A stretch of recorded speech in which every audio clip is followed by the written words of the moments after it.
মুসা আলাইহিস সালাতু ওয়াস সালাম আল্লাহর নামে লাঠি যখন ছেড়ে দিলেন, বিরাট বড় সাপ হয়ে গেল।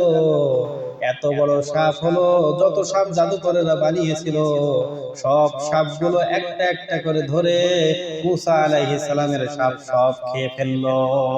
সুবহানাল্লাহ। জাদুকরেরা যখন এই ঘটনা দেখলো, জাদুকরেরা সবাই মনে মনে করলো, আমরা বিশ্বের সব থেকে নামি দামি জাদুকর, আমরা জাদু করলাম, মুসা আলাইহিস সালামের লাঠি সাপে সব খেয়ে ফেললো। মুসা আলাইহিস সালামের জাদু যদি জাদু হতো, আমাদের সাপগুলো খেতে পারতো না। আমরা সবাই বুঝলাম, আমরা বিশ্বের বড় বড় জাদুকরেরা বুঝলাম মুসা আলাইহিস সালাম জাদুকর নয়, তার লাঠি কোনো জাদু নয়, এটা আল্লাহ পাক রব্বুল আলামিনের পক্ষ থেকে মুজিজা, যার বদৌলতে আমাদের সাপগুলো সব খেয়ে ফেললো।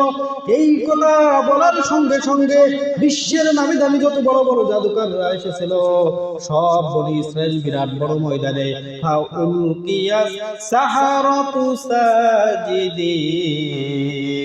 আল্লাহ তাআলা বলেন, জাদুকররা সঙ্গে সঙ্গে আল্লাহু আকবার বলে জমিনে সিজদায় লুটিয়ে পড়ল। সুবহানাল্লাহ।